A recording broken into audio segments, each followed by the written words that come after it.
بسم اللہ الرحمن الرحیم۔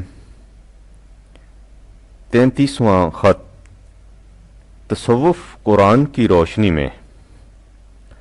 اس سے پہلے دو خطوں میں سلیم میں تمہیں بتا چکا ہوں کہ تصوف کی ابتدائی تاریخ کیا ہے۔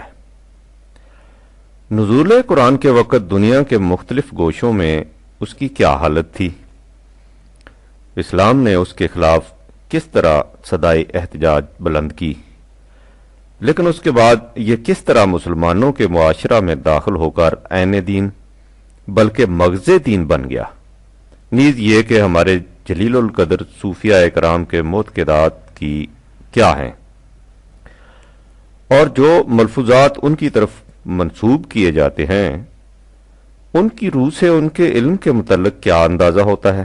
اب تمہارے آخری سوال کا جواب سامنے آتا ہے کہ جن اجزاء سے تصوف مرکب ہے، قرآن کی روشنی میں ان کا تجزیہ کر کے دیکھا جائے کہ اس کی روح سے ان کی حقیقت کیا ہے۔ یہ مرحلہ ذرا دشوار گزار اور غور طلب ہے، اس لیے اس خط کو زیادہ توجہ سے پڑھنے اور سمجھنے کی ضرورت ہے۔ اصل سوال تک پہنچنے سے پہلے تمہیداً ایک بات کا سمجھ لینا ضروری ہے۔ اللہ تعالیٰ نے انسان کو عقل دی اور علم حاصل کرنے کا طریقہ بتایا۔ یہ طریقہ کیا ہے؟ مسائل زیر نظر پر غور و خوض کرنا، دوسروں کے افکار و خیالات کا مطالعہ کرنا، کتابوں کے ذریعے یا زبانی، فطرت کا مشاہدہ، تجربات کے ذریعے حقائق تک پہنچنا۔ اس میں اقوام سابقہ کے تجربات بھی شامل ہیں جسے تاریخ کہا جاتا ہے۔ یہی وہ ذرائع ہیں جن کی روح سے فراہم شدہ معلومات پر انسان عقل و فکر سے غور و تدبر کرے تو اسے علم حاصل ہوتا ہے یا اس کے علم میں اضافہ ہوتا ہے۔ یہ طریقہ علم ہر انسان کے لیے کھلا ہے۔ اس میں جس قدر کوئی محنت کرے گا اتنا ہی اس کا علم زیادہ ہوتا چلا جائے گا۔ لیکن علم کا ایک اور ذریعہ بھی ہے جو ان تمام ذرائع سے یکسر الگ اور منفرد ہے، وہ یہ کہ خدا کسی انسان کو براہ راست حقائق کا علم عطا کر دے۔ اسے قرآن کی اصطلاح میں وحی کہا جاتا ہے، اور یہ حضرات انبیاء کرام سے مخصوص و مختص ہے، یعنی خدا کی طرف سے اس طرح علم عطا ہونے کو وحی کہا جاتا ہے، اور جسے یہ علم عطا ہو اسے نبی کہتے ہیں۔ بلا ذریعہ اور بلا واسطہ علم حاصل ہونے کی یہ استثناء صرف نبی کے لیے ہے، غیر از نبی اس میں قطعاً شریک نہیں ہو سکتا۔ جس انسان نبی کو خدا کی طرف سے یہ علم ملتا ہے اس میں اس کے کسب و ہنر کو کوئی دخل نہیں، یعنی یہ نہیں ہو سکتا کہ وہ دیگر علوم کی طرح اس علم کو بھی محنت اور ریاضت سے حاصل کر لے یا اس میں اضافہ کر سکے۔ محنت اور ریاضت سے حاصل کرنا تو ایک طرف، اسے وحی ملنے سے پہلے اس کا علم و احساس بھی نہیں ہوتا کہ اسے وحی ملنے والی ہے۔ خود نبی اکرم صلی اللہ علیہ وآلہ وسلم کے متعلق قرآن میں ہے کہ وَكَذَلِكَ أَوْحَيْنَا إِلَيْكَ رُوحًا مِّنْ أَمْرِنَا، اس طرح ہم نے تیری طرف اے رسول اپنے امر کو بذریعہ وحی نازل کیا۔ وَكَذَلِكَ أَوْحَيْنَا إِلَيْكَ رُوحًا مِّنْ أَمْرِنَا مَا كُنتَ تَدْرِي مَا الْكِتَابُ وَلَا الْإِيمَانُ وَلَٰكِن جَعَلْنَاهُ نُورًا نَّهْدِي بِهِ مَن نَّشَاءُ مِنْ عِبَادِنَا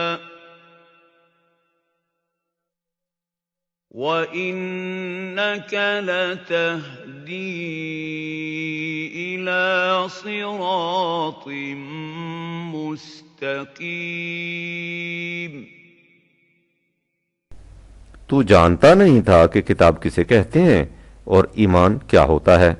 دوسرے مقام پر ہے وَمَا كُنتَ تَرْجُو أَن يُلْقَىٰ إِلَيْكَ الْكِتَابُ إِلَّا رَحْمَةً مِّن رَّبِّكَ فَلَا تَكُونَنَّ ظَهِيرًا لِّلْكَافِرِينَ۔ تو اس کی امید ہی نہیں کر سکتا تھا کہ تیری طرف کتاب آئے گی، یہ صرف تیرے پروردگار کی رحمت ہے کہ تجھے وحی عطا ہوئی ہے۔ وحی کا یہ سلسلہ حضرات انبیاء کرام کے ساتھ چلا آ رہا تھا تاکہ قرآن میں پیغام خداوندی کی تکمیل ہو گئی۔ اس نے وحی کے ذریعے جو ہدایت انسانوں تک پہنچانی تھی وہ مکمل ہو گئی، اس میں نہ تغیر و تبدل کی ضرورت باقی رہی اور نہ حق و اضافہ کی۔ وتمت کالمات و رب کا صدقا و عدلن، تیرے رب کی باتیں صدق اور عدل کے ساتھ اتمام تک پہنچ گئیں۔ وَتَمَّتْ كَلِمَةُ رَبِّكَ صِدْقًا وَعَدْلًا لَا مُبَدِّلَ لِكَلِمَاتِهِ وَهُوَ السَّمِيعُ الْعَلِيمُ۔ اس کی باتوں کو کوئی بدلنے والا نہیں، وہ سب کچھ سننے والا، جاننے والا ہے۔ سلسلہ ہدایت تک پہنچ گیا اور اس کی حفاظت کا ذمہ خود خدا نے لے لیا۔ إِنَّا نَحْنُ نَزَّلْنَا الذِّكْرَ وَإِنَّا لَهُ لَحَافِظُونَ۔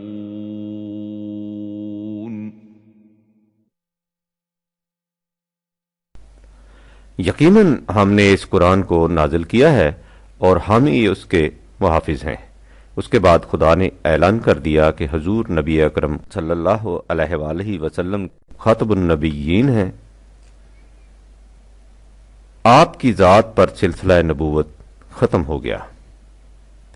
سلسلہ نبوت کے ختم ہو جانے کے معنی یہ ہے کہ جو خاص ذریعہ علم تھا جس میں کسی انسان کو خدا کی طرف سے عام ذرائع علم کے بغیر براہ راست علم حاصل ہوتا تھا، اس کا دروازہ بند ہو گیا۔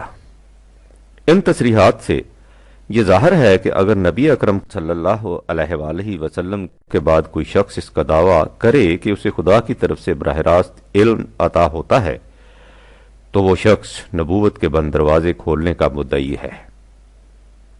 یہ بات بالکل واضح ہے، جس میں کسی التباس یا ابہام کی کوئی گنجائش نہیں۔ قرآن نے کہیں نہیں کہا کہ اس کے بعد کسی انسان کو خدا کی طرف سے براہ راست علم مل سکے گا۔ اس میں نبی اکرم کے بعد کسی شخص کی طرف وحی یا الہام کیے جانے کے امکان کا کوئی ذکر نہیں۔ لیکن تصوف کی ساری عمارت اس بنیاد پر اٹھتی ہے کہ رسول اللہ صلی اللہ علیہ وآلہ وسلم کے بعد بھی انسانوں کو خدا کی طرف سے براہ راست علم حاصل ہو سکتا ہے اور ہوتا ہے۔ اس علم کو وحی کی بجائے الہام یا کشف کہا جاتا ہے۔ جسے یہ علم ملتا ہے اسے نبی کے بجائے ولی یا صوفی کہتے ہیں۔ اس مختصر سی تشریح سے تم نے دیکھ لیا ہوگا کہ سلیم تصوف کا دعویٰ باللفاظ دیگر نبوت کا دعویٰ ہے۔ اس کا نام وحی کے بجائے الہام یا کشف اور اس کے مدعی کا نام نبی کے بجائے ولی رکھ لینے سے کچھ فرق نہیں پڑتا۔ شیخ اکبر محی الدین ابن عربی کے یہ دعاوی تمہاری نظروں سے گزر چکے ہیں کہ جس مقام سے نبی لیتے تھے اسی مقام سے انسان کامل، غوث، کتب لیتے ہیں۔ اگرچہ اولیاء انبیاء کے تابع ہوتے ہیں لیکن صاحب وحی دونوں ہوتے ہیں۔ ایک طور پر مادہ کشف و الہام اور مادہ وحی رسول ایک ہے۔ صاحب کشف اللہ تعالیٰ سے لینے کے طریقے سے واقف ہونے کی وجہ سے خاتم النبیین کے موافق ہیں، ان کا اللہ تعالیٰ سے عین رسول اللہ کا لینا ہے۔ خدا تعالیٰ ایسے خلیفہ کو وہی احکام شرعیہ اور علوم دیتا ہے جو خاص کر انبیاء کو دیے گئے تھے۔ فصول الحکم۔ میں نہیں سمجھتا کہ ان تصریحات کے بعد اس ضمن میں کچھ کہنے کی ضرورت باقی رہ جاتی ہے کہ دعویٰ الہام اور دعویٰ نبوت اصل کے اعتبار سے ایک ہی ہے۔ یہی وہ دروازہ ہے جس سے مرزا غلام احمد قادیانی نبوت کی کرسی پر بیٹھنے کے لیے داخل ہوئے تھے۔ بعض لوگ کہتے ہیں کہ وحی اور الہام میں فرق یہ ہے کہ وحی کے ذریعے حاصل شدہ علم یقینی ہوتا ہے اور الہام کی روح سے حاصل شدہ علم میں شک کی گنجائش ہو سکتی ہے، لیکن یہ محض اعتراض سے بچنے کے لیے ایک آڑ وضع کر لی گئی ہے۔ اس میں وزن کچھ نہیں۔ اگر الہام خدا کی طرف سے عطا شدہ علم ہے تو اس میں شک و شبہ کا کیا سوال، اور اگر اس میں شک و شبہ کی گنجائش ہے تو وہ علم خدا کی طرف سے عطا شدہ ہو نہیں سکتا۔ بعض کہہ دیتے ہیں کہ اس علم میں تو شک و شبہ نہیں ہوتا، لیکن صاحب الہام کو اس کا مفہوم سمجھنے میں غلطی لگ جاتی ہے۔ ظاہر ہے کہ یہ چیز صاحب الہام کی ناپختگی کی دلیل ہے۔ جب وہ پختگی کے مقام پر پہنچ جائے، جسے ابن عربی نے انسان کامل یا غوث اور کتب سے تعبیر کیا ہے، تو وہ اپنے الہام کے سمجھنے میں بھی غلطی نہیں کرے گا۔ جب صورت یہ ہے کہ خدا اسے وہی احکام شرعیہ اور علوم دیتا ہے جو خاص کر انبیاء کو دیے گئے تھے، تو اس قسم کا صاحب الہام یقیناً پختگی کے مقام تک پہنچا ہوا ہوگا، ورنہ ایسے شخص کو اس قسم کا علم رکھنے سے کیا حاصل جو اسے صحیح طور پر سمجھ ہی نہ سکے۔ اب تم پوچھو گے کہ ہمارے ہاں کشف و الہام کا تصور آ کہاں سے گیا؟ اس کا جواب یہ ہے کہ جہاں سے تصوف کا تصور آیا وہیں سے کشف و الہام کا تصور آ گیا۔ قرآن میں نہ وہ ہے نہ یہ۔ قرآن میں کشف کا لفظ ان معانی میں کہیں نہیں آیا، باقی رہا الہام تو لام ہے میم کے مادہ سے ایک جگہ لفظ الہمہا آیا ہے، سورہ الشمس میں ہے وَنَفْسٍ وَمَا سَوَّاهَا فَأَلْهَمَهَا فُجُورَهَا وَتَقْوَاهَا۔ 91/7-8۔ لہم کے معنی ہوتے ہیں کسی چیز کے اندر کسی چیز کو رکھ دینا۔ آیت کے معنی یہ ہیں کہ نفس انسانی اور وہ مؤثرات جو اسے سنوارتے اور اس کی تکمیل کرتے ہیں اس حقیقت پر شاہد ہیں کہ اس کے اندر اس کا فجور اور اس کا تقوی رکھ دیے گئے ہیں، اس کے اندر بگڑنے اور بننے کی صلاحیت رکھ دی گئی ہے۔ سارے قرآن میں یہی ایک مقام ہے جہاں الہامہ کا لفظ آیا ہے۔ اسے اس الہام سے کیا تعلق جس پر تصوف کی عمارت استوار ہوتی ہے؟ یاد رکھو سلیم، ختم نبوت کے بعد علم انسانی کا ذریعہ عقل و فکر ہے، باقی رہا خدا کی طرف سے براہ راست انکشاف حقیقت، سو وہ قرآن کے اندر محفوظ ہے اور قرآن غور و تدبر سے سمجھ میں آتا ہے۔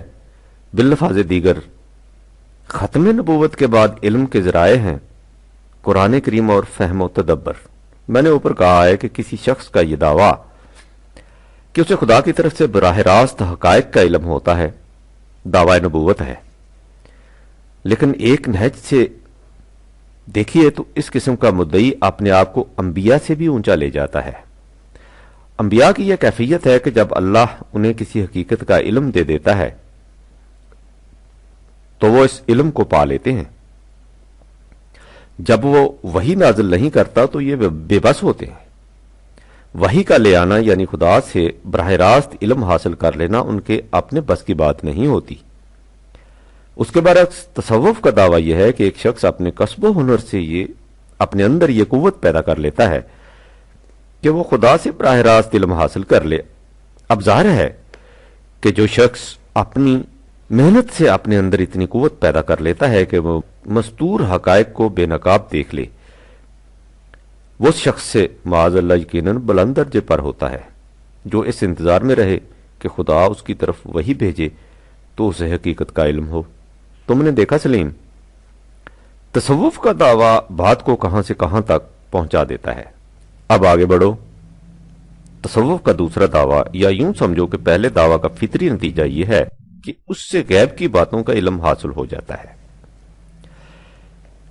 غیب کے علم کے متعلق قرآن کریم میں بزبان نبی اکرم صلی اللہ علیہ وآلہ وسلم کہا گیا ہے کہ وَيَقُولُونَ لَوْلَا أُنزِلَ عَلَيْهِ آيَةٌ مِّن رَّبِّهِ فَقُلْ إِنَّمَا الْغَيْبُ لِلَّهِ فَانتَظِرُوا إِنِّي مَعَكُم مِّنَ الْمُنتَظِرِينَ۔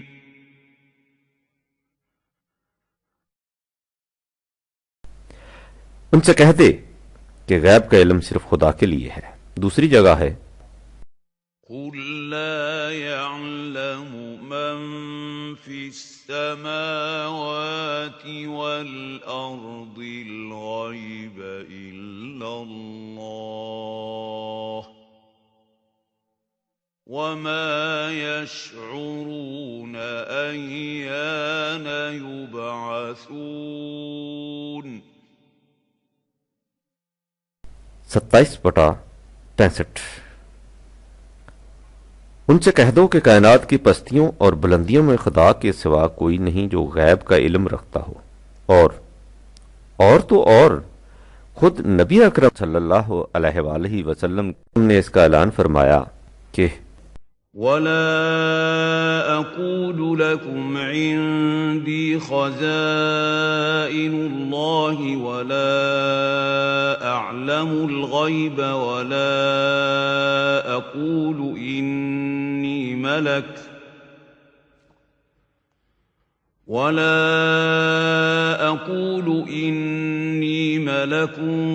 وَلَا أَقُولُ لِلَّذِينَ تَزْدَرِي أَعْيُنُكُمْ لَن يُؤْتِيَهُمُ اللَّهُ خَيْرًا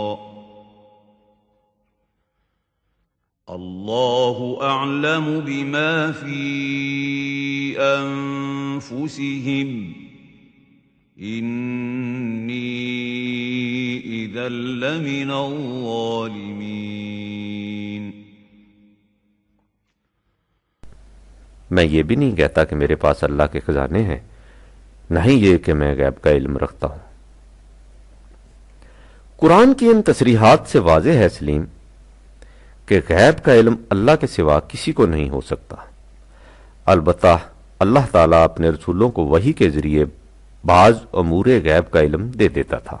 سورہ الجن میں ہے عالم الغیب فلا یظہر علی غیبہ احدا، خدا عالم الغیب ہے، وہ ایسا کبھی نہیں ہونے دیتا کہ کوئی شخص اس کے علم غیب پر قدرت یا غلبہ حاصل کر لے۔ عالم الغیب فلا یظہر علی غیبہ احدا إِلَّا مَنِ ارْتَضَىٰ مِن رَّسُولٍ فَإِنَّهُ يَسْلُكُ مِن بَيْنِ يَدَيْهِ وَمِنْ خَلْفِهِ رَصَدًا۔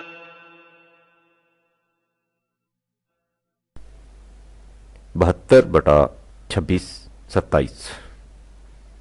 ہاں، جسے وہ رسول بنانا پسند کرے تو اس کی طرف علوم غیب کی وحی کر دیتا ہے۔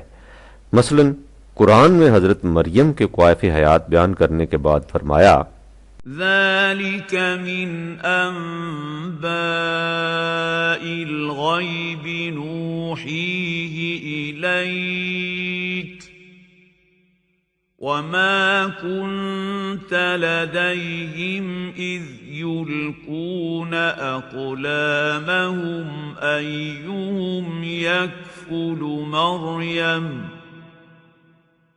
وَمَا كُنْتَ لَدَيْهِمْ إِذْ يَخْتَصِمُونَ۔ 3/73۔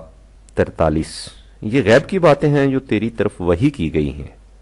نیز 12/102 11/49. ان تصریحات سے ظاہر ہے کہ اگر کوئی شخص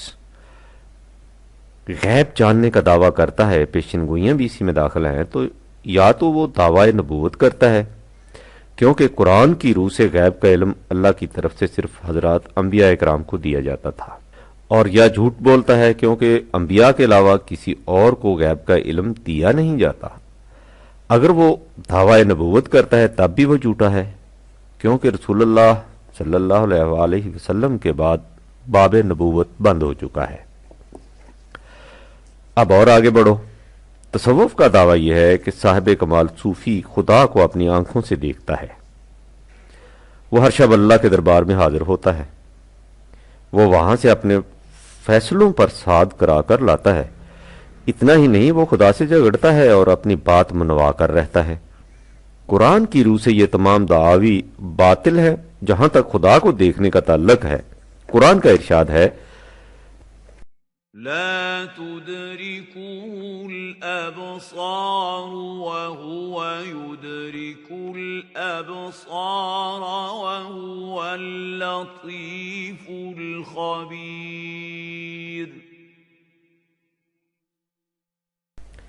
نگاہیں اسے نہیں پا سکتی، اس کا ادراک نہیں کر سکتی، اس کا احاطہ نہیں کر سکتی. وہ نگاہوں کا احاطہ کرتا ہے. وہ بڑا باریک بھی باخبر ہے. اور تو اور اگر کسی نبی کے دل میں بھی اس کی آرزو پیدا ہوئی کہ وہ خدا کو دیکھ سکے تو اسے بھی کہہ دیا کہ لن ترانی، تو مجھے نہیں دیکھ سکتا. خود نبی اکرم صلی اللہ علیہ وآلہ وسلم کے متعلق بھی قرآن میں کہیں نہیں کہ حضور نے خدا کو دیکھا تھا. قوم بنی اسرائیل نے حضرت موسیٰ سے اس قسم کا مطالبہ کیا تھا جب کہا تھا کہ لن نؤمن لک حتی نری اللہ جہرۃ 2/55. ہم تیری بات نہیں مانیں گے جب تک خدا کو کھلے بندوں نہیں دیکھ لیں گے. اس تقاضے کے جواب میں جو کچھ ہوا قرآن اس پر شاہد ہے. ان حالات میں کسی کا یہ کہنا کہ وہ ذات خداوندی کو اپنے سامنے بے نقاب دیکھتا ہے قرآن کی تعلیم کے یکسر خلاف ہے. خدا کو اپنے سامنے بے نقاب دیکھنے کی روح سے تصوف کا مطالبہ ایمان کا نہیں، عرفان معرفت کا ہے. یعنی خدا کو ماننا نہیں بلکہ خدا کو پہچاننا. خدا کو پہچاننے کی ایک صورت تو یہ ہے کہ ہم کائنات اور قرآن کریم پر غور و تدبر سے خدا کی خلاقیت اور دیگر صفات کا علی وجہ البصیرت اندازہ کریں اور اس طرح خدا کو پہچانیں. اس فکری طریق سے خدا کے متعلق اندازہ کرنے میں بھی انسان غلطی کر سکتا ہے. اس لیے قرآن نے ایسے لوگوں کے متعلق کہا ہے کہ ما قدر اللہ حق کا قدر ہی 6/92. انہوں نے خدا کے متعلق ویسا اندازہ نہیں لگایا جیسا اندازہ لگانے کا حق تھا. یہی وجہ ہے کہ اس نے اپنے متعلق جو کچھ بتانا تھا اسے وحی کے ذریعے قرآن کریم میں بتا دیا. اس میں بھی اس نے صرف اپنی صفات کے متعلق بتایا ہے. ذات خداوندی کی کنہ و حقیقت کے متعلق کچھ نہیں کہا، اس لیے کہ ذات خداوندی کی کنہ و حقیقت و ماہیت و کیفیت کا سمجھنا ذہن انسانی کے لیے ناممکن ہے. محدود ادراک لامحدود کی کنہ و حقیقت کو سمجھ ہی نہیں سکتا. قرآن نے ذات خداوندی پر ایمان کا مطالبہ کیا ہے، اس کے عرفان کا مطالبہ کہیں نہیں کیا. اور تو اور خود نبی اکرم صلی اللہ علیہ وآلہ وسلم کے متعلق بھی قرآن میں کہیں نہیں آیا کہ حضور نے خدا کی معرفت حاصل کر لی تھی. اس کی ذات کا ادراک تو ایک طرف اسے کسی مثال سے بھی نہیں سمجھایا جا سکتا، اس لیے کہ لیسا کا مثلی ہی شیئن 42/11. خود خدا کا ارشاد ہے علاوہ بری اس نے اپنی جو صفات بیان کی ہے ان کے علاوہ اگر انسان اپنے ذہن سے اس کی کوئی اور صفت بیان کرنا چاہے تو قرآن اسے بھی صحیح قرار نہیں دیتا اور کہہ دیتا ہے کہ سبحانہ و تعالی عما یصفون 2/101. اور دیگر مقامات لوگ جو کچھ اس کے متعلق کہتے ہیں وہ اس سے بلند اور پاک ہے. لہذا جس خدا کی یہ کیفیت ہو اس کے متعلق یہ دعویٰ کہ ہم ذات خداوندی کو دیکھتے اور پہچانتے ہیں قرآن کی تعلیم کے منافی ہے. انسان نہ تو خدا کی ذات کا مشاہدہ کر سکتا ہے، نہ ان معنوں میں اس کی معرفت حاصل کر سکتا ہے۔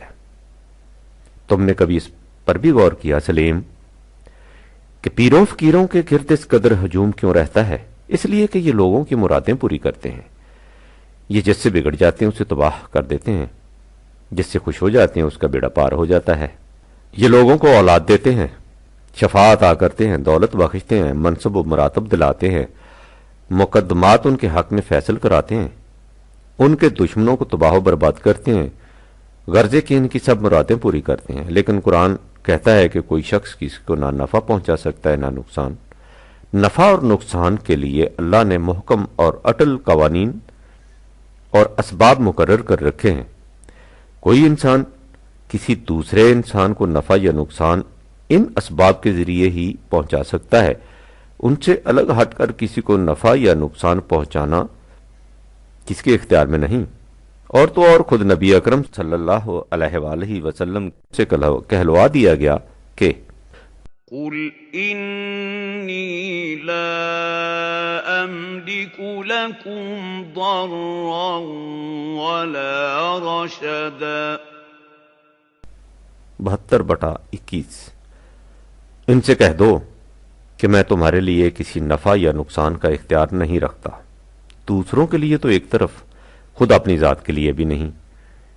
قل لا املک لنفسی نفعا ولا ضرا الا ما شاء اللہ ان سے کہہ دو کہ میں اپنے آپ کے لیے بھی نفع یا نقصان کا اختیار نہیں رکھتا، یہ سب اللہ کے قانون کے مطابق ہوتا ہے۔ قل لا املک لنفسی نفعا ولا ضرا الا ما شاء اللہ وَلَوْ كُنْتُ أَعْلَمُ الْغَيْبَ لَاسْتَكْثَرْتُ مِنَ الْخَيْرِ وَمَا مَسَّنِيَ السُّوءُ إِنْ أَنَا إِلَّا نَذِيرٌ وَبَشِيرٌ لِقَوْمٍ يُؤْمِنُونَ 7/188 میں اگر غیب جانتا تو اپنے لیے دنیا بھر کے مفاد جمع کر لیتا اور مجھے کوئی تکلیف چھو بھی نہ سکتی، لیکن مجھے اس پر کوئی اختیار نہیں۔ یہ سب کچھ خدا کے قوانین کے مطابق ہوتا ہے جن میں کوئی شخص تغیر و تبدل نہیں کر سکتا، نہ ہی ان کے نتائج کو روک سکتا ہے۔ میں نے تمہیں بتایا تھا سلیم کہ علماء عمرانیات کی تحقیق کی روح سے انسان پر پہلا دور یہ آیا تھا کہ جب وہ کسی بڑی قوت سے ڈرتا تو اس کے سامنے گڑ گڑانے لگ جاتا، ہاتھ جوڑتا، پاؤں پڑتا، منت و خوشامد کرتا اور اس طرح اسے راضی کرنے کی کوشش کرتا۔ اسے عہد پرستش، ایج آف ورشپ کہتے ہیں۔ یاد رکھو سلیم، یہ گفتگو اس انسان کے متعلق ہو رہی ہے جس تک وحی کی روشنی نہیں پہنچی تھی، یا پہنچی تھی تو اس نے اسے گم کر دیا تھا۔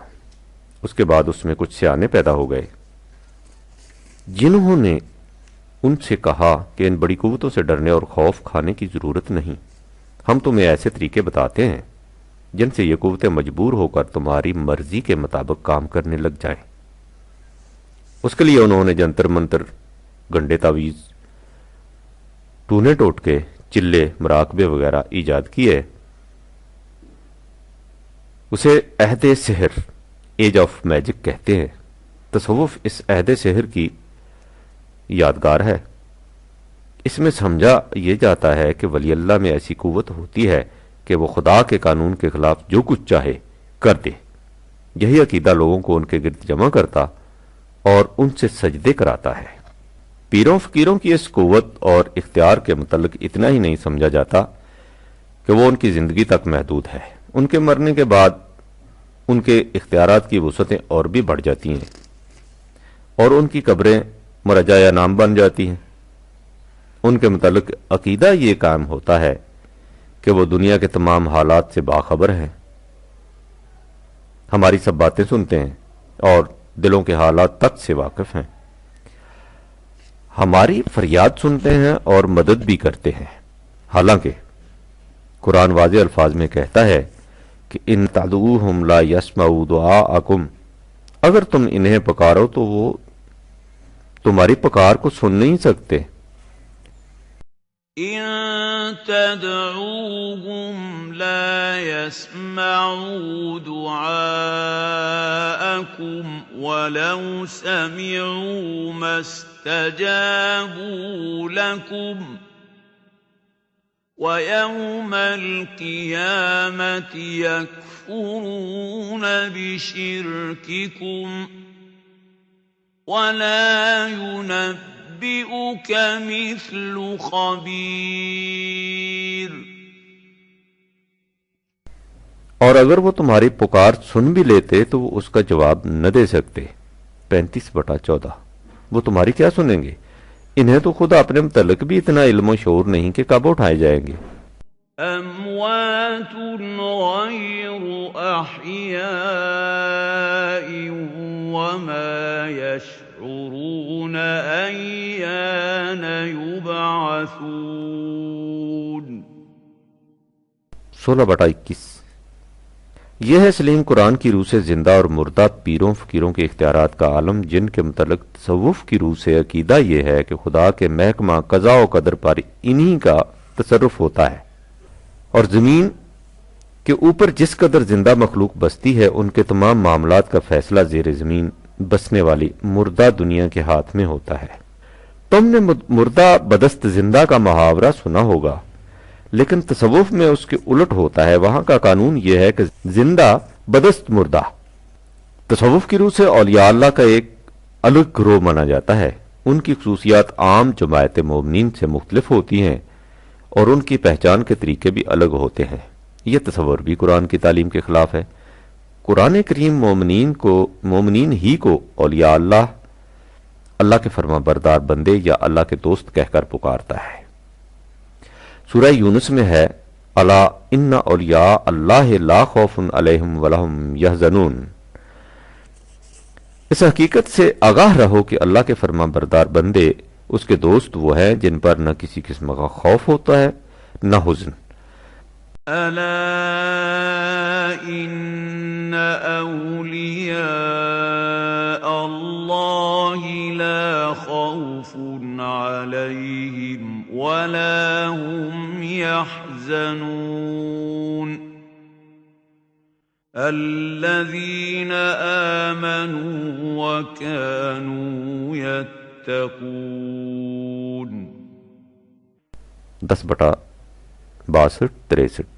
یہ کوئی الگ گروہ نہیں ہوتا، یہ وہی لوگ ہیں جو ایمان لاتے ہیں اور قوانین خداوندی کی نگہداشت کرتے ہیں۔ اس سے یہ حقیقت واضح ہو گئی سلیم کہ اولیاء اللہ مومنین اور متقین ہی کا دوسرا نام ہے۔ ان لوگوں کا کوئی الگ گروہ نہیں ہوتا۔ تصوف کی روح سے اولیاء اللہ کی نشانی یہ ہوتی ہے کہ وہ دنیا سے الگ تھلگ رہتے ہیں۔ یہ دنیا داروں کے لیے ہوتی ہے۔ اللہ والوں کی دنیا روحانی دنیا ہوتی ہے۔ اللہ والے اس دنیا میں غریب و محتاج، بے کس و بے بس، مفلوق الحال، خستہ و خراب رہتے ہیں۔ شکستہ جھونپڑی، پھٹے پرانے کپڑے، ایک مٹکا، ایک پیالہ، ایک کشکول، یہ کل متاع حیات۔ لیکن اپنی روحانی دنیا کے بادشاہ قرآن اس کے برعکس کہتا ہے کہ اولیاء اللہ کی نشانی یہ ہے کہ لہم البشری فی الحیات الدنیا و فی الآخرۃ، ان کے لیے اس دنیا کی زندگی میں بھی خوش خبریاں اور خوشحالیاں ہیں اور آخرت کی زندگی میں بھی۔ اس کے بعد ہے لا تبدیل لکلمات اللہ، اللہ کی ان باتوں میں کوئی تبدیلی نہیں ہو سکتی۔ یعنی اولیاء اللہ کی اس دنیا کی زندگی کو نہایت شگفتہ و شاداب ہونا چاہیے۔ یہ خدا کا غیر متبدل قانون ہے۔ لهم البشرى في الحياة الدنيا وفي الآخرة لا تبديل لكلمات الله ذلك هو الفوز العظيم۔ 10/64۔ یہ بہت بڑی کامیابی اور کامرانی ہے۔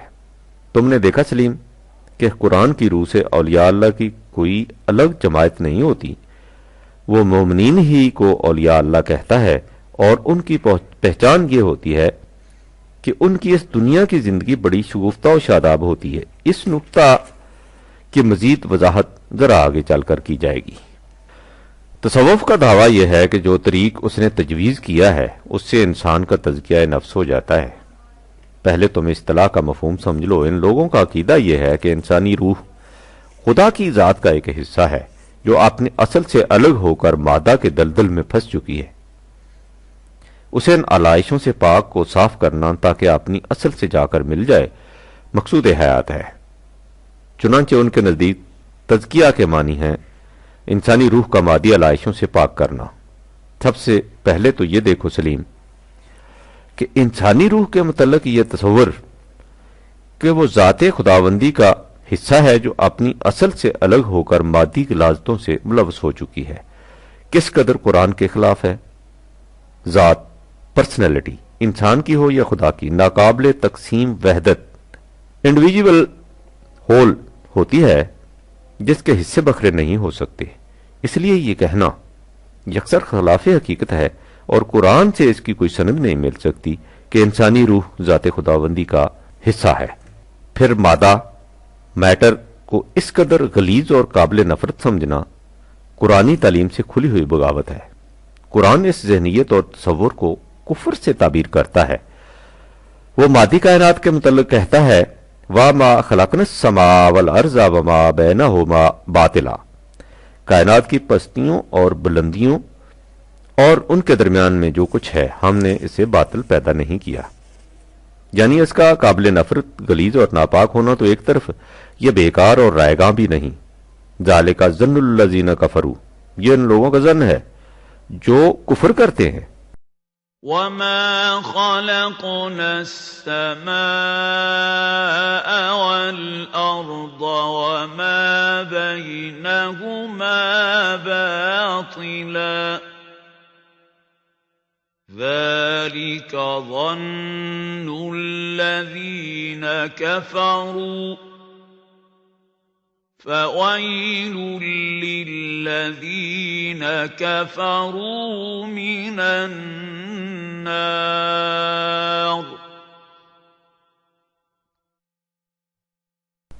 38/27۔ جو لوگ اس طرح کفر کرتے ہیں جہنم کی آگ کی وجہ سے ان کی تباہی ہے۔ تم نے غور کیا سلیم قرآن نے کیا بات کہی؟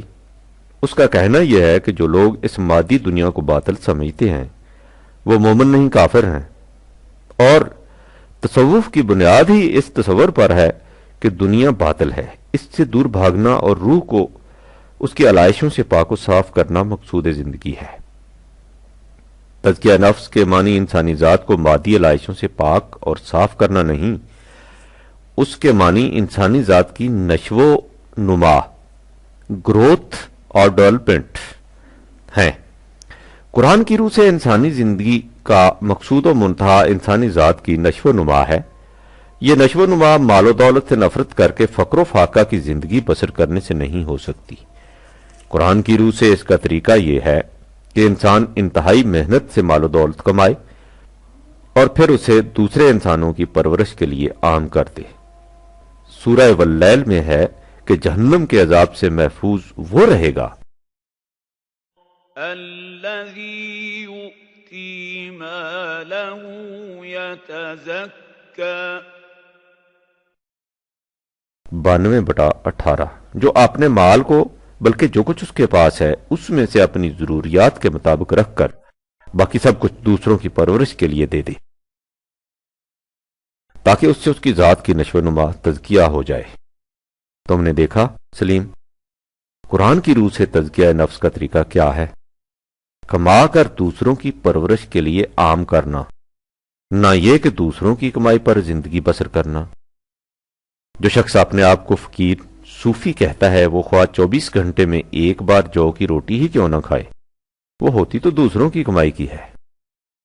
یہ چیز دنیا سے نفرت کرنے کا لازمی نتیجہ ہے کہ انسان مال و دولت نہ کمائے بہرحال یہ ہے تزکیہ نفس کا وہ مفہوم اور وہ طریقہ جو قرآن بتاتا ہے، اور وہ ہے وہ مفہوم، وہ طریقہ جو تصوف کے ہاں سے ملتا ہے۔ فرق ان دونوں کا تمہارے سامنے ہے۔ سب سے بڑی چیز یہ کہ تصوف رہبانیت کی زندگی سکھاتا ہے، یعنی انفرادی زندگی۔ قرآن کہتا ہے کہ یہ تصور حیات عیسائی راہبوں کا وضع کردہ ہے، خدا کا متعین فرمودہ نہیں۔ 52/27۔ خدا نے جماعت مومنین کو امت بنایا ہے، 3/109۔ انہیں اجتماعی زندگی کے طور طریقے سکھائے ہیں، ان سے تاکید کی ہے کہ فادخلی فی عبادی وادخلی جنتی۔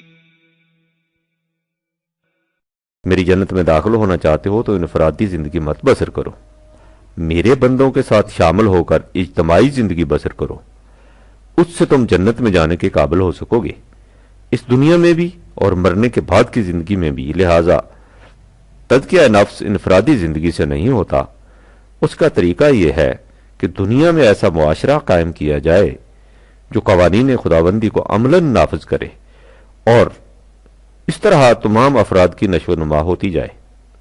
اب سلیم، تم تصوف کے اس گوشے کی طرف آؤ جو اس کی اصل و بنیاد ہے۔ اس گوشے کو سمجھنے کے لیے اس کہانی کو یاد کرو جو میں نے پچھلی گرمیوں میں تمہیں سنائی تھی، اور جو دبستان تصوف میں داخل ہونے والے طالب علم کو پہلے دن یاد کرائی جاتی ہے۔ کہانی یہ ہے کہ ایک بزرگ تھے، صاحب کمال، اور ایک تھا ان کا مرید۔ یہ دونوں دریا کے اس پار رہتے تھے، ان کی خانقاہ دریا کے اس پار تھی۔ یہ ہر روز صبح اٹھتے اور خانقاہ کا رخ کر لیتے، آگے آگے پیر، پیچھے پیچھے ان کا مرید۔ جہاں سے انہوں نے دریا پار کرنا ہوتا تھا وہاں نہ پل تھا نہ کشتی، لیکن پیر صاحب لبے دریا آتے اور رواں دواں دریا پر چلتے چلے جاتے جیسے سڑک پر چل رہے ہیں۔ ان کے پیچھے ان کا مرید بھی دریا پر گامزن ہو جاتا، اس لیے کہ انہوں نے اسے بتا رکھا تھا کہ جب دریا آئے تو تم میرا نام لے کر پانی پر قدم رکھ دینا، اور جب تک اس پار نہ پہنچ جاؤ میرا نام لیتے جانا۔ برسوں اس طرح گزر گئے، صبح دریا کو ادھر سے ادھر اور شام کو ادھر سے ادھر پار کر لیتے، آگے آگے پیر، پیچھے پیچھے پیر کا نام جپتے ہوئے مرید۔ ایک دن عین دریا کے بیچ پہنچ کر پیر صاحب نے دیکھا کہ ان کا مرید ان کے پیچھے پانی میں غوطے کھا رہا ہے اور چلا رہا ہے کہ یا حضرت بچائیو۔ انہوں نے اسے سر کے بالوں سے پکڑا اور دریا کے پار لے گئے۔ وہاں جا کر پوچھا، آج کیا ہوا جو تم ڈوبنے لگے تھے؟ اس نے دست بستہ کہا، حضور جان کے امان پاؤں تو عرض کروں، میں ہر روز دیکھتا تھا کہ آپ بھی میرے آگے آگے منہ میں کچھ کہتے رہتے ہیں، آج میں نے ذرا آگے بڑھ کر سنا تو آپ کہہ رہے تھے یا اللہ یا اللہ۔ میں نے سوچا کہ جب آپ اللہ کا نام لے کر پار اترتے ہیں تو میں آپ کا نام کیوں لوں، میں بھی اللہ کا نام کیوں نہ لوں۔ چنانچہ میں نے آپ کے نام کی جگہ یا اللہ کہا، گڑام سے پانی کے اندر پہنچ گیا۔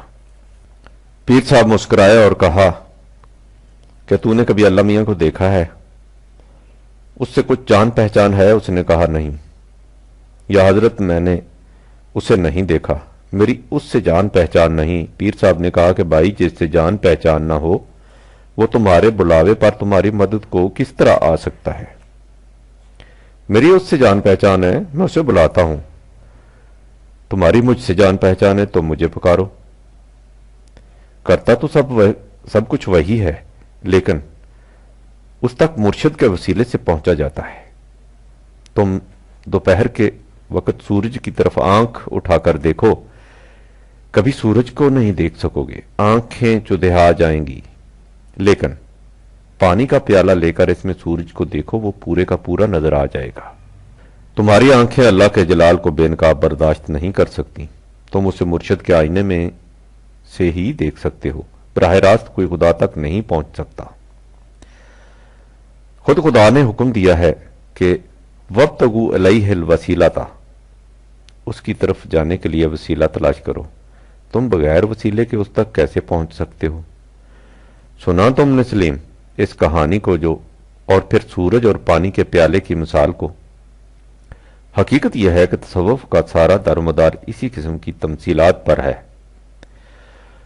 ان کی ساری تعلیم تمثیلات کے رنگ میں دی جاتی ہے، ایک مثال بیان کرتے ہیں اور پھر جھٹ سے اپنی تعلیم کا ایک ٹکڑا اس سے چسپاں کر کے مرید سادہ لوح کے سامنے پیش کر دیتے ہیں۔ ان کی مثال یا تشبیہ ایسی برجستہ ہوتی ہے کہ وہ دماغ میں چپک جاتی ہے اور انسان سمجھنے لگتا ہے کہ انہوں نے بہت بڑی حقیقت بیان کر دی۔ مثلا انہوں نے بتانا یہ ہے کہ جب تک تجلیات خداوندی قلب مرشد کے اندر سے نہ گزریں شعلہ عشق بیدار نہیں ہو سکتا۔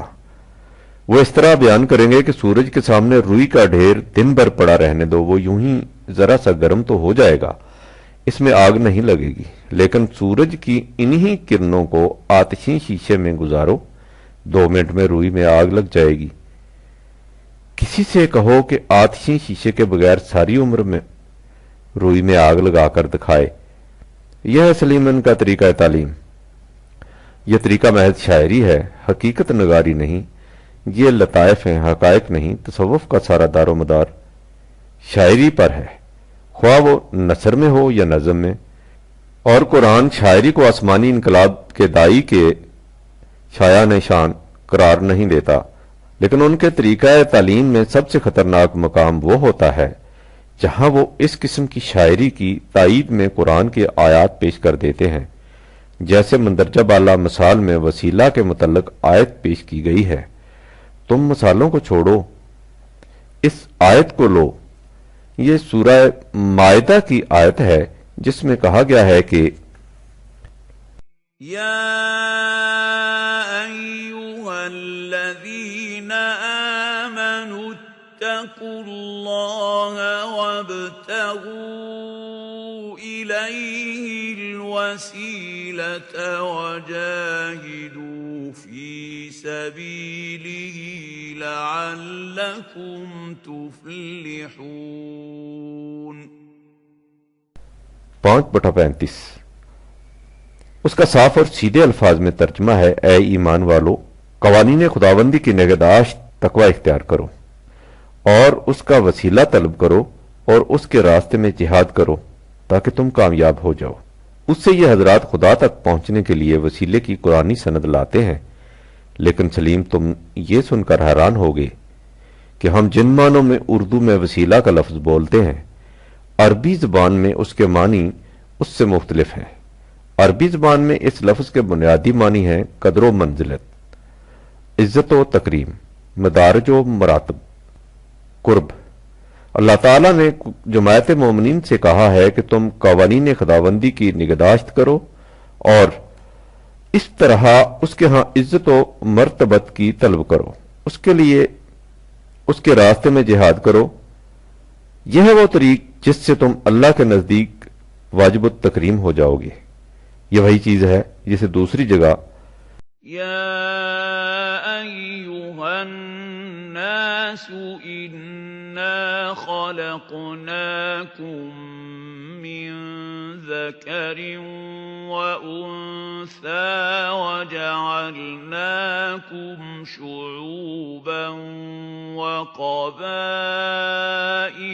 لتعارفوا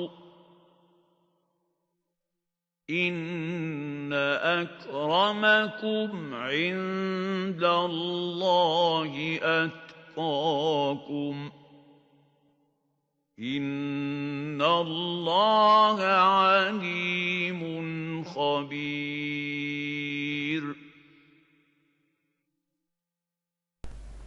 49/13 سے تعبیر کیا گیا ہے، یعنی تم میں سے جو سب سے زیادہ تقوی شعار ہوگا وہ خدا کے نزدیک سب سے زیادہ واجب التکریم ہوگا۔ تم نے غور کیا سلیم کہ بات کیا تھی اور یہ حضرات اسے پیش کس طرح سے کرتے ہیں؟ قرآن دوسرے مقام پر کہتا ہے کہ یہ بڑے بڑے بزرگ جنہیں لوگ خدا تک پہنچنے کا وسیلہ سمجھتے ہیں، خود ان کی یہ حالت ہے کہ وہ بھی خدا کے ہاں اپنی قدر و منزلت کے آرزو مند رہتے ہیں۔ أولئك الذين يدعون يبتغون إلى ربهم الوسيلة أيهم أقرب ويرجون رحمته ويخافون عذابه إن عذاب ربك كان محذورا 17/57 جنہیں یہ لوگ پکارتے ہیں ان کی خود یہ حالت ہے کہ وہ اپنے رب کے ہاں عزت اور مرتبہ ڈھونڈتے ہیں، وہ بھی جو ان میں سب سے زیادہ قریب ہیں۔ وہ خدا کی رحمت کی امید رکھتے ہیں اور اس کے عذاب سے ڈرتے ہیں۔ اس کا عذاب واقعی ایسا ہے جس سے ڈرا جائے۔ تم غور کرو سلیم کہ جب بڑے بڑوں کی قوانین خداوندی کے سامنے یہ حالت ہے تو اس تک پہنچنے کا وسیلہ کون بن سکتا ہے؟ قرآن کہتا ہے کہ مشرکین جو خدا کے علاوہ اور معبودوں کی پرستش کرتے ہیں، جب ان سے پوچھا جائے کہ تم ایسا کیوں کرتے ہو تو وہ جواب میں کہتے ہیں کہ ان معبودوں کی پرستش مقصود بالذات نہیں، ہم ایسا اس لیے کرتے ہیں کہ وہ ہمیں خدا کے قریب کر دیں، یعنی ہم قرب خداوندی حاصل کرنے کے لیے غیر اللہ کی پرستش کرتے ہیں۔ ألا لله الدين الخالص والذين اتخذوا من دونه أولياء ما نعبدهم إلا ليقربونا إلى الله زلفى إن الله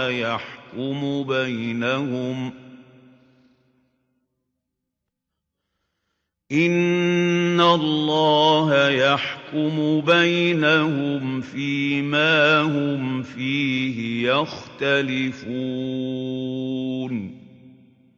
إن الله لا يهدي من هو كاذب كفار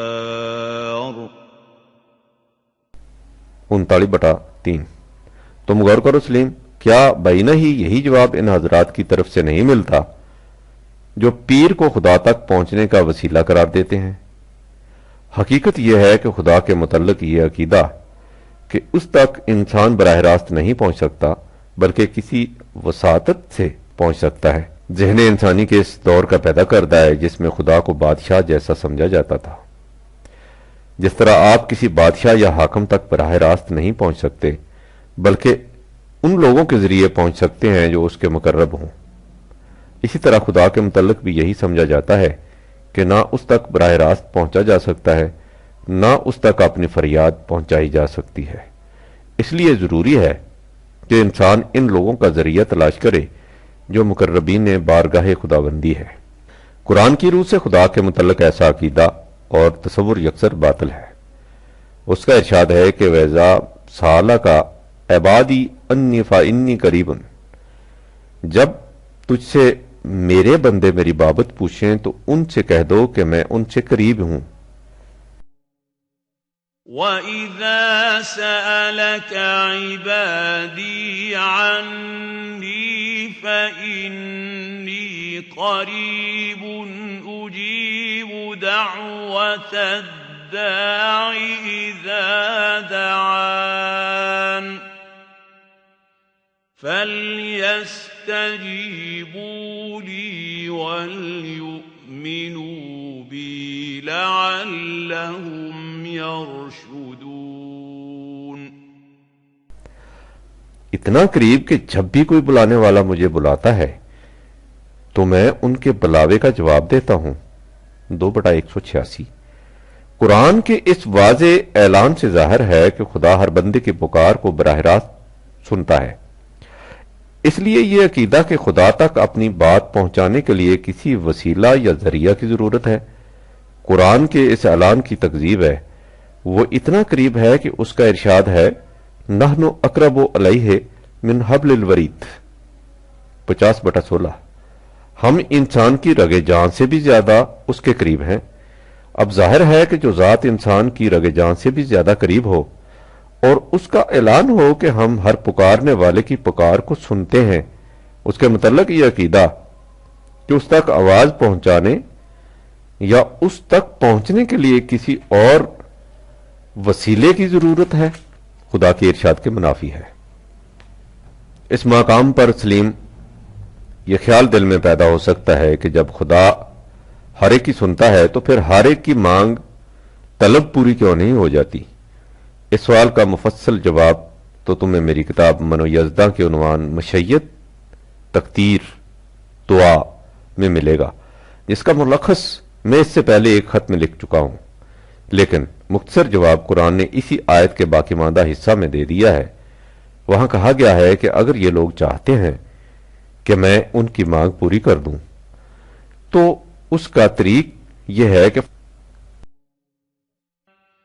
فَلْيَسْتَجِيبُوا لِي وَلْيُؤْمِنُوا بِي لَعَلَّهُمْ يَرْشُدُونَ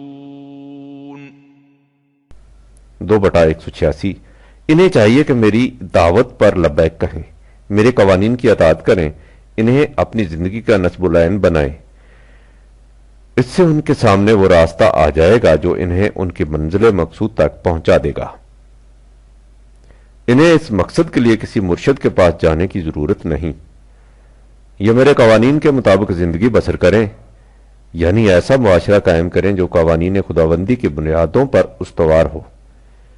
پھر ان کی ہر طلب جو لا محالہ قوانین خداوندی کے مطابق ہی ہوگی اس معاشرہ کی وساطت سے پوری ہوتی جائے گی۔ یہ ہے سلیم وہ طریقہ جس سے ہر فرد اپنی آواز خدا تک پہنچا سکتا ہے اور خدا اس کی پکار کا جواب دیتا ہے۔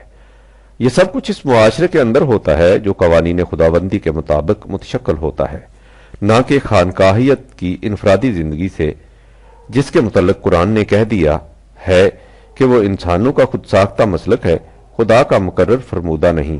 57/27 اس مقام پر سلیم اتنا بتا دینا بھی ضروری ہے کہ جسے قرب خداوندی کہتے ہیں اس سے مراد کیا ہے، اور مقربین بارگاہ خداوندی سے کون لوگ مراد ہیں۔ جب خدا کا تصور بادشاہ کا سا قائم کر لیا جائے تو اس مقربین سے مفہوم ایسے لوگ ہوں گے جو خدا کے قریب ہوں، خود خدا کے رازداں ہوں، خدا ان سے صلاح مشورہ کرتا ہو، وہ خدا سے لوگوں کی سفارش کرتے ہوں۔ لیکن خدا کے اس تصور کی روح سے جسے قرآن پیش کرتا ہے یہ تمام نظریات باطل قرار پاتے ہیں۔ اس تصور کی روح سے قرب خداوندی کا مفہوم کچھ اور ہے، اسے غور سے سنو۔ جو انسان قوانین خداوندی کا اتباع کرتا ہے اس کی ذات کی نشو و نما ہوتی جاتی ہے۔ ذات کی نشو و نما کے متعلق میں تمہیں پہلے بھی بتا چکا ہوں کہ اس سے انسان کے اندر حدود بشریت کے مطابق خدائی صفات کی نمود ہوتی جاتی ہے۔ اس کو قرب خداوندی کہتے ہیں، یعنی جس انسان میں جس قدر صفات خداوندی کی نمود ہوگی وہ اسی قدر خدا کا مقرب ہوگا۔ اس سے صرف اس کی ذات کو فائدہ پہنچتا ہے، یہ نہیں ہوتا کہ وہ خدا کا مقرب بن کر کاروبار خداوندی میں دخیل ہو جاتا ہے اور خدا اور بندوں کے درمیان واسطہ بن جاتا ہے۔ کوئی مقرب نہ خدا کا مشیر ہوتا ہے اور نہ ہی خدا تک بندوں کی سفارشیں پہنچاتا ہے۔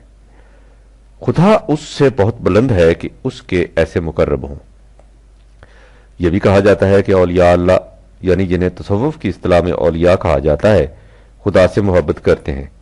ان کی محبت عشق کے درجے تک پہنچی ہوئی ہوتی ہے، وہ اپنے آپ کو عشق خداوندی کی آگ میں اس شدت سے جلاتے ہیں کہ وہ خود آگ بن جاتے ہیں، جس طرح لوہا آگ میں تپانے سے آگ بن جاتا ہے۔ یہ سب شاعری ہے سلیم، اسی تمثیلی انداز بیان کا نتیجہ جس پر تصوف کی بنیاد۔ خدا نے کہیں نہیں کہا کہ انسان کا مقصد زندگی یہ ہے کہ وہ اپنے آپ کو عشق خداوندی کی آگ میں جلا کر خود آگ بن جائے۔ اس سلسلہ میں اہل تصوف کی طرف سے قرآن کی ایک آیت بھی پیش کی جاتی ہے، یعنی وَمِنَ النَّاسِ مَن يَتَّخِذُ مِن دُونِ اللَّهِ أَندَادًا يُحِبُّونَهُمْ كَحُبِّ حب الله والذين آمنوا أشد حبا لله ولو يرى الذين ظلموا إذ يرون العذاب أن القوة لله جميعا وأن الله شديد العذاب 6/165 اس کا عام الفاظ میں ترجمہ یہ ہے کہ ایسے لوگ بھی ہیں جو خدا کے علاوہ اور قوتوں کو اس کا ہمسر قرار دیتے ہیں اور ان قوتوں سے اس طرح محبت کرتے ہیں جس طرح اللہ سے محبت کی جاتی ہے، حالانکہ جو لوگ ایمان لاتے ہیں وہ اللہ کی محبت میں بہت بڑھ کر ہیں۔ اسی طرح سورہ آل عمران کی اس آیت سے بھی خدا سے محبت کی دلیل لائی جاتی ہے۔ قل إن كنتم تحبون الله فاتبعوني يحببكم الله ويغفر لكم ذنوبكم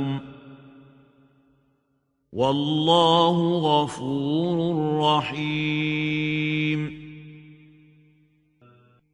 قل أطيعوا الله والرسول فَإِن تَوَلَّوْا فَإِنَّ اللَّهَ لَا يُحِبُّ الْكَافِرِينَ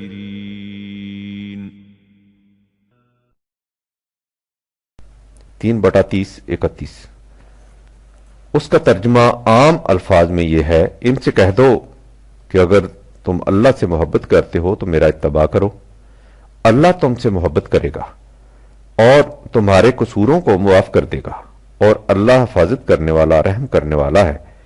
ان سے کہہ دو کہ اللہ اور رسول کی اطاعت کرو، پھر اگر یہ لوگ اس سے پھر جائیں تو اللہ کافروں سے محبت نہیں کرتا۔ قبل اس کے کہ میں تمہیں بتاؤں کہ عربی زبان میں لفظ محبت کے معنی کیا ہے، تم یہ بات نہایت آسانی سے سمجھ لو گے کہ خدا کی ذات انسانی حیطۂ ادراک سے بالا تر ہے، اس لیے جس قسم کی محبت انسانی محبوب سے کی جاتی ہے، خواہ وہ اولاد سے محبت ہی کیوں نہ ہو، اس قسم کی محبت خدا سے کی ہی نہیں جا سکتی۔ تم کسی اندیکھی چیز سے محبت کر نہیں سکتے۔ یہی وہ نفسیاتی دشواری تھی جس کی وجہ سے محسوسات کے خوگر انسان کو خدا کو انسانی شکل اوتاروں کے روپ میں ڈھالنا پڑا، اس کی مورتیاں بنانی پڑیں، اور یہی وہ مشکل تھی جس کے پیش نظر خود ہمارے تصوف میں مجاز سے حقیقت کی طرف جانے کا راستہ اختیار کیا گیا اور مضطرب و بے قرار عاشق کی جبین نیاز میں تڑپنے والے سجدوں کو کہنا پڑا، کبھی اے حقیقت منتظر نظر آ لباس مجاز میں۔ محسوسات کا خوگر انسان کسی غیر مرئی و غیر محسوس حقیقت سے محبت نہیں کر سکتا۔ جو اس کے مدعی ہیں وہ بھی کسی نہ کسی مجازی پیکر کو حقیقت بنا لیتے ہیں یا حقیقت سمجھ کر اپنے آپ کو فریب دے لیتے ہیں۔ تصوف کی ساری شاعری اسی حسین و کیف آور فریب کا مرقع ہے۔ یہی فریب ہے جو رومی کی شاخ نبات کو معشوق ازلی اور حافظ کی شراب ناب کو بادہ الست کے پیرہن پہنا کر سامنے لاتا ہے۔ غالب نے جب کہا تھا کہ ہر چند ہو مشاہدہ حق کی گفتگو، بنتی نہیں ہے بادہ و ساگر کہے بغیر، تو یہ امر واقعہ کی ضد تھا۔ بات یہ نہیں کہ مشاہدہ حق کی گفتگو کو بادہ و ساگر کہے بغیر بن نہیں پڑتی، امر واقعہ یہ ہے کہ بادہ و ساگر کو مشاہدہ حق کی گفتگو کہے بغیر کام نہیں چلتا۔ بہرحال میں کہہ یہ رہا تھا کہ جس قسم کی محبت انسانوں میں ہوتی ہے، خدا کے ساتھ اس قسم کی محبت کا تصور بھی نہیں کیا جا سکتا۔ اب یہ دیکھو کہ یہ آیات مندرجہ بالا میں خدا سے بندوں کی محبت اور خدا کی بندوں سے محبت کا صحیح مفہوم کیا ہے۔ عربی زبان میں لفظ محبت کے معنی ہے کسی چیز پر ثابت قدمی سے جم جانا اور کسی کی حفاظت کرنا، اسے بلند کرنا، ظاہر کرنا، اس کی مضمر صلاحیتوں کی نشو و نما کرنا، لہذا قرآنی آیات میں خدا سے بندوں کی محبت کے معنی ہیں قوانین خداوندی کی ثابت قدمی سے جم کر اطاعت کرنا۔ خود سورہ آل عمران کی آیت 3/31 میں اطیعوا اللہ والرسول کے الفاظ نے محبت کی یہ تشریح کر دی ہے۔ دوسری طرف خدا کے بندوں سے محبت کے معنی یہ ہیں کہ خدا ان کی حفاظت کرتا ہے، انہیں بلندیاں اور سرفرازیاں عطا کرتا ہے، ان کی مثمر صلاحیتوں کی نمود اور نشو و نما کرتا ہے۔ یہ چیزیں قوانین خداوندی کی اطاعت کا فطری نتیجہ ہیں۔ یہ ہے سلیم خدا کی محبت اور خدا سے محبت کا قرآنی مفہوم۔ اب ہم اس طوطے کی طرف آتے ہیں جس میں تصوف کے اتنے بڑے جن کی جان ہے، یعنی اولیاء اللہ کی کرامات۔ یہی وہ چیز ہے جس نے اس میں اتنی بڑی کشش پیدا کر رکھی ہے، اور یہی وہ مقام ہے جہاں انسانی ذہن تمام عقلی دلائل اور علمی براہین کو بالائے طاق رکھ کر ان حضرات کے پیچھے لگ جاتا ہے۔ ذرا تصور میں لاؤ اس منظر کو کہ کسی مجمع میں قرآن کریم کے عظیم القدر حقائق و معارف بیان ہو رہے ہیں۔ بیان کرنے والا تاریخی شواہد، عصری انکشافات اور فلسفہ اور سائنس کی بلند ترین اسناد کی روشنی میں قرآنی دعاوی کی صداقت روز روشن کی طرح واضح کر رہا ہے کہ اتنے میں سڑک کے اس پار کوئی مست ملنگ ہو حق کا نعرہ لگاتا ہے اور آنکھیں لال کر کے بالوں کو نچوڑتا ہے تو اس میں سے دودھ کے قطرے ٹپکنے لگ جاتے ہیں۔ تم دیکھو گے یہ سارا مجمع قرآنی حقائق و معارف کو یکلم چھوڑ کر اس مست ملنگ کے گرد گرد جا کھڑا ہوگا، اس لیے کہ انسانی ذہن بائی ہم ادائے علم و تمدن ہنوز اپنے عہد طفولیت میں ہے۔ اسے بچوں کی طرح بسیط حقائق کے مقابلہ میں محیر العقول عجائبات زیادہ تیزی سے اپنی طرف کھینچتے ہیں۔ قرآن انسانی ذہن کی اس خامی کو دور کرنے کے لیے آیا تھا، لیکن تصوف اسے پھر اسی کی طرف کھینچ کر لے گیا۔ اسی میں تصوف کی کامیابی کا راز ہے، یعنی بزرگوں کی کرامات۔ یہی وہ وادی حیرت ہے جہاں پہنچ کر بڑوں کی عقلیں گم اور ذہن مفلوج ہو جاتے ہیں۔ اسی سے یہ مغز دین قرار پاتا ہے۔ آؤ دیکھو سلیم، قرآن اس باب میں کیا کہتا ہے۔ قرآن کریم کا بغور مطالعہ کرو گے تو دیکھو گے کہ مخالفین بار بار نبی اکرم صلی اللہ علیہ وآلہ وسلم سے معجزات کا تقاضا کرتے تھے، اور اللہ تعالی ہر بار ان کے مطالبہ کو یہ کہہ کر رد کر دیتا تھا کہ ہم نے رسول کو کوئی حصی معجزہ نہیں دیا، اس کے معجزات صرف 2 ہیں، یہ کتاب جس کی مثل و نظیر کوئی پیش نہیں کر سکتی 29/51، اور خود اس رسول صلی اللہ علیہ وآلہ وسلم کی اپنی زندگی جو سیرت و کردار کے بلند ترین مقام پر فائز ہے 10/16۔ ان کے علاوہ اگر تم معجزات دیکھنا چاہتے ہو تو قُلْ انظُرُوا ماذا فی السماوات والارض 10/101۔ ارض و سماوات پر غور کرو، قدم قدم پر معجزات دکھائی دیں گے 12/105۔ غور کرو سلیم، حضور نبی اکرم صلی اللہ علیہ وآلہ وسلم کو تو کوئی حصی معجزہ نہیں دیا جاتا، لیکن یہ حضرات جو حضور کے متبع ہونے کے مدعی ہیں، ان سے قدم قدم پر کرامات ظہور میں آتی چلی جاتی ہیں۔ اگر اسلام کا ماحصل کرامات سے تھا تو سب سے پہلے ان کا ظہور نبی اکرم صلی اللہ علیہ وآلہ وسلم کی ذات اقدس سے ہونا چاہیے تھا، اور آپ کے بعد صحابہ کبار سے، لیکن اس سارے عہد میں کسی کی کوئی اس قسم کی کرامت دکھائی نہیں دیتی۔ لیکن جب ان صوفیاء کا زمانہ شروع ہوتا ہے تو ان کی ایک ایک سانس میں کرامات رقص کرتی نظر آتی ہے۔ نعت کا سر بگریباں کے اسے کیا کہیے۔ میں تمہیں پہلے بتا چکا ہوں کہ کرامات کو دین سے کوئی تعلق نہیں، یہ ایک فنی چیز ہے جسے جس کا جی چاہے حاصل کر لے۔ یہ قوت خیال کی کرشمہ سازیاں ہیں جنہیں ہر شخص خاص انداز کی مشق و ریاضت سے پیدا کر سکتا ہے۔ اس میں نہ کفر و اسلام کی کوئی خصوصیت ہے، نہ شرک و توحید کی کوئی تمیز۔ یہ کچھ سلیم میں جگ بیتی نہیں کہہ رہا، آپ بیتی کہہ رہا ہوں۔ اس داستان کی تفصیل طویل ہے، اگر کبھی میں نے اپنی زندگی کے تجارب کو قلم بند کیا تو یہ تفاصیل وہاں آ سکیں گی۔ اس وقت صرف اس قدر بتا دینا کافی ہوگا کہ جن دنوں میں سلوک کی منازل طے کر رہا تھا، ہمارے ہاں اکثر رات کی تنہائیوں میں ہندو سنیاسی بھی آیا کرتے تھے۔ ان سے اس قسم کے خار کے عادات کرامات سرزد ہوتی کہ میں ورطہ حیرت میں ڈوب جاتا۔ میرے دل میں اسی زمانے میں کھٹک پیدا ہوئی کہ یہ چیزیں دین کا ماحصل یا نتیجہ ہے تو ان مشرکین سے ان کا ظہور کیسے ہو جاتا ہے۔ یہ کھٹک میرے دل میں پرورش پاتی رہی حتیٰ کہ میں تحقیق کے حق کے لیے سادھوؤں کی سمادھیوں میں پہنچا، خود ایک یوگی کو اپنے گھر پر رکھا اور اس کے زیر تربیت یوگ کے مراحل طے کیے، اور تم یہ سن کر حیران ہوگے کہ اس طریق سے بھی وہی کچھ ظہور میں آنے لگ گیا جس تک میں تصوف کے راستے پہنچا تھا۔ یوں میں نے سلیم اپنے ذاتی تجربہ سے اس حقیقت کو اپنے سامنے بے نقاب دیکھ لیا کہ ان کرامات کا دین سے کوئی تعلق نہیں، یہ ایک فن ہے جس کے حاصل کرنے کے مختلف طریقے ہیں۔ ان میں سے ایک طریقہ تصوف کی ریاضتیں بھی ہیں۔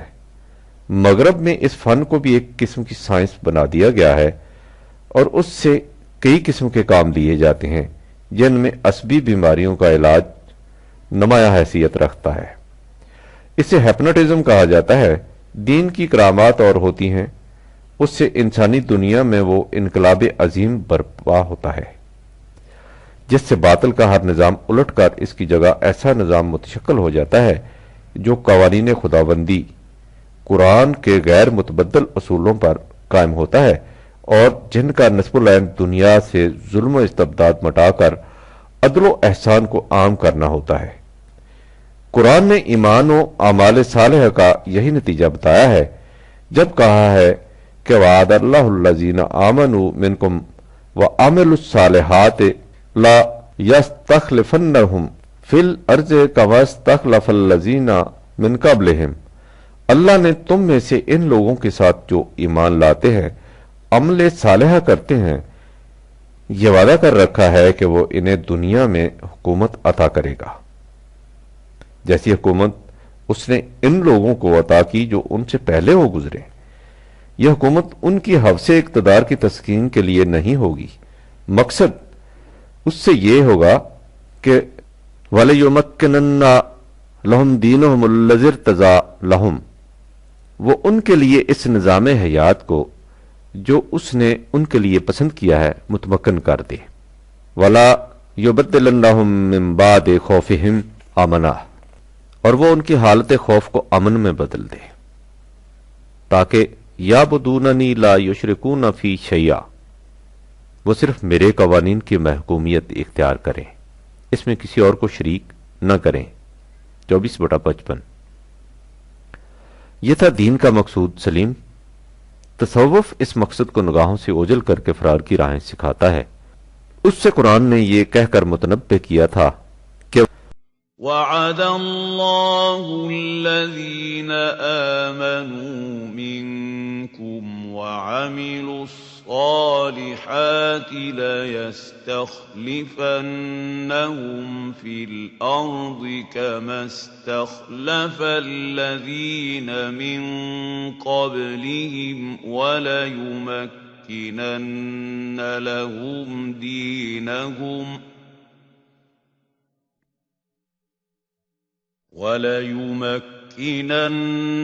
لهم دينهم الذي ارتضى لهم وليبدلنهم من بعد خوفهم أمنا يعبدونني لا يشركون بي شيئا ومن كفر بعد ذلك فأولئك هم الفاسقون۔ 24/55۔ جو اس واضح رہنمائی کے بعد اس سے انکار و سرکشی اختیار کرے گا تو یہی لوگ ہوں گے جو غلط روش پر چلیں گے۔ اب سمجھ لیا سلیم تم نے کہ قرآن کی روشنی میں تصوف کی پوزیشن کیا ہے؟ وہی جو اقبال نے کہا تھا کہ تصوف اسلام کی سرزمین میں ایک اجنبی پودا ہے اور اس کے امام ابن عربی کی فصول حکم میں الحاد و زندگاہ کے سوا کچھ نہیں۔ اور جب نفس تصوف اسلام کی سرزمین میں اجنبی پودا ہے تو پھر اسلامی تصوف اور غیر اسلامی تصوف کی تفریق و تقسیم کیا ہے؟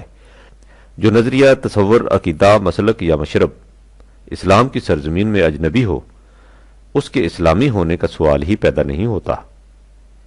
اب رہا یہ کہ تصوف نے انسانیت کو نقصان کس قدر پہنچایا، تو اس کی تفصیل کے لیے مجلدات درکار ہوں گے، لیکن میں تمہیں نہایت مختصر انداز میں یہ بتانے کی کوشش کروں گا کہ خود ان لوگوں نے جن کے ہاں سے ہم نے تصوف کو مستعار لیا ہے، یعنی خود عیسائیوں نے اس کے نقصانات کے متعلق کیا چیخ و پکار کی ہے۔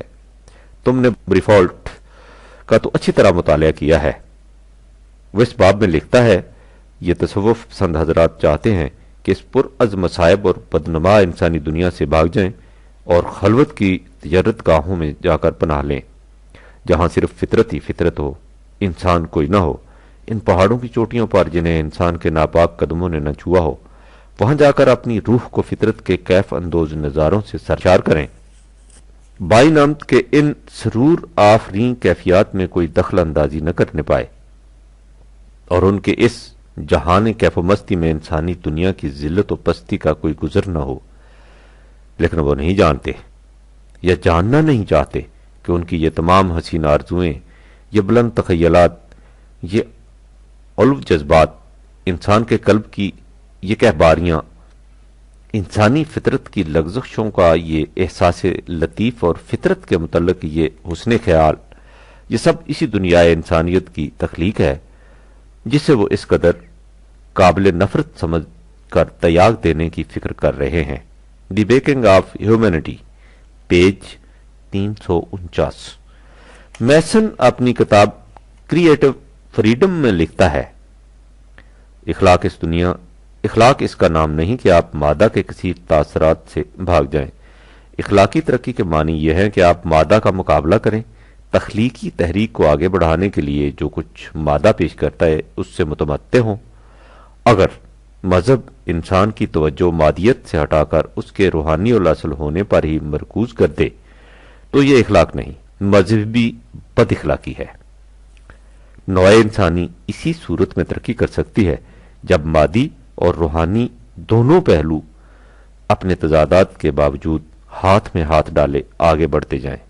برفو دوسرے مقام پر لکھتا ہے، اخلاقیات کے متعلق یونان کے ابتدائی تصور کا رواقی اور ایبکریت کے فلسفہ میں تبدیل ہو جانا ایسی خرابی کا موجب ہوا جس کے نظیر انسان کے اخلاقی تصور میں کہیں نہیں مل سکتی۔ اخلاق جس سے مفہوم یہ ہے کہ انسان کے باہمی معاملات حق و صداقت پر مبنی ہونے چاہیے، اپنا حقیقی مفہوم کھو دیتا ہے۔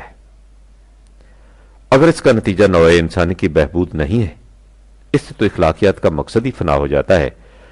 اخلاقیات کا مقصد ایک فرد کی ذاتی بہبود یا نجات نہیں، اگرچہ نوع انسانی کی بہبود میں فرد کی ذاتی بہبود بدرجہ اتم شامل ہے، بلکہ مقصد یہ ہے کہ اس فرد کا اس نوع انسانی کے ساتھ جس کا یہ ایک جزو ہے کسی قسم کا تعلق ہے۔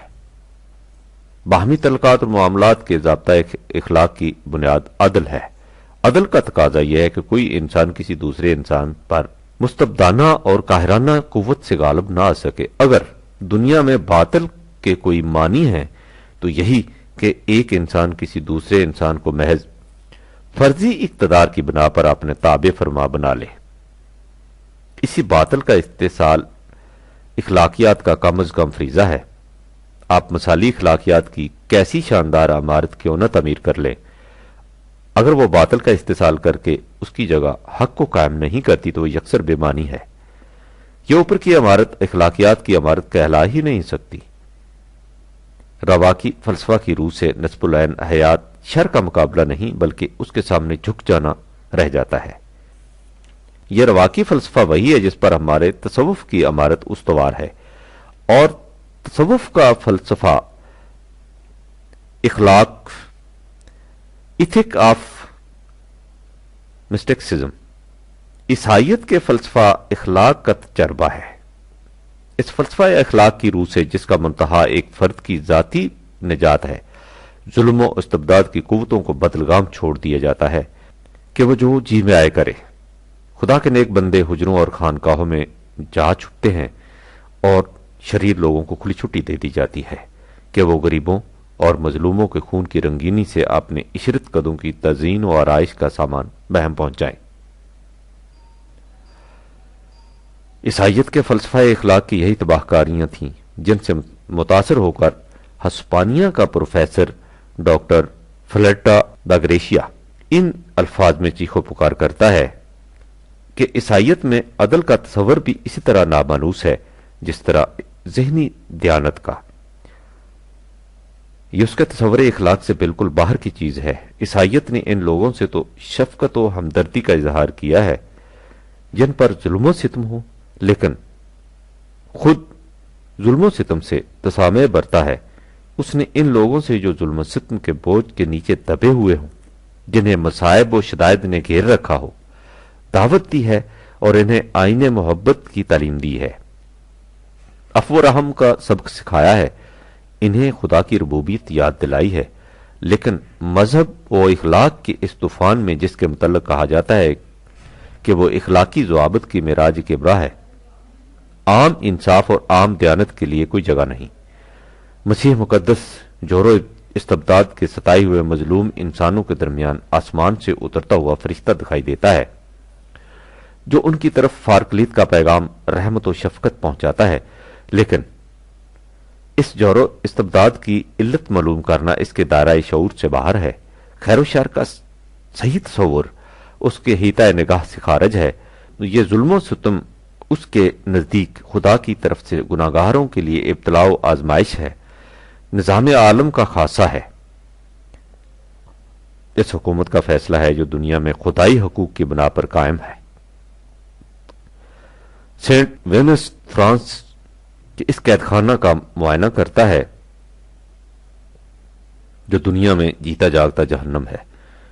وہ وہاں محبت کا پیغام عام کرتا ہے اور گناہگاروں کو توبہ کی تلقین کرتا ہے، لیکن وہ ظلم و استبداد جس پر اس جہنم کا قیام ہے اس کا اسے احساس تک بھی نہیں ہوتا۔ ظالموں کے پنجائے ظلم و استبداد میں جکڑی ہوئی انسانیت کی چیخیں نکلتی رہیں، انسانوں کی زندگیاں اور قلوب و اذہان غلامی کے زنجیروں میں بندھے رہیں، ان کی ہڈیاں چٹکتی رہیں، وہ مٹ جائیں، فنا ہو جائیں۔ عیسائیت کی روح انہیں جا کر تسلی دے گی، لیکن یہ اس کے حیطہ تصور میں بھی نہیں آئے گا کہ اس ظلم و ستم کو کس طرح سے مٹایا جائے جس کی وجہ سے انسانیت ان مصائب کا شکار ہو رہی ہے۔ ان چیزوں کا اسے احساس ہی نہ ہوگا، ان مظالم کے استحصال اور ان سے انسانوں کی نجات کی ذمہ داری کی طرف سے یہ بالکل آنکھیں بند کیے رہے گی۔ عدل و انصاف اور حق و باطل کی طرف سے عیسائیت کی روح یکسر بے حس ہے۔ یہ تصور اس کے نزدیک ایسا ہی اجنبی ہے جیسا صداقت کا تصور۔ وہ ہمیشہ عفو، برداشت، رحم دلی کا سبق پڑھاتی ہے، لیکن عدل و انصاف کی اسے کبھی یاد نہ آئی۔ زندگی اور اس کی تمام خود داریوں کا ترک، تدیسائے آرزو، عدم مدافعت، خاموش اطاعت، ایک گال پر تمانچہ کھا کر دوسرا سامنے کر دینا، غرضے کے اس قسم کے متشدد غیر فطری ضابطہ اخلاق کا طوفان عیسائیت کے شعور کو مشتعل کر سکتا تھا، لیکن ظلم و استبداد، جور و ستم کے کسی منظر سے وہ متاثر نہیں ہو سکتی تھی۔ The making of humanity, page 332-33۔ جو کچھ اس پروفیسر نے عیسائیت کے متعلق کہا ہے وہ حرفن تصوف پر منطبق ہوتا ہے۔ اس تصوف نے مسلمانوں کے ساتھ کیا کیا اس کے متعلق بڑی سے بڑی تصنیف بھی وہ کچھ نہیں کہہ سکتی۔ جو کچھ علامہ اقبال ان 4 لفظوں میں کہہ گئے ہیں کہ کسے خبر کہ سفینے ڈبو چکی کتنے، فقیہ و صوفی و شاعر کی ناخوش اندیشی۔ ہماری تاریخ انہی ڈوبے ہوئے سفینوں کی حدیث علم ہے۔ خدا تمہیں توفیق دے تو ان سفینوں کے ٹوٹے ہوئے تختوں کو پھر سے جوڑنے کی کوشش کرنا۔ وسلام، پرویز، جولائی 1959۔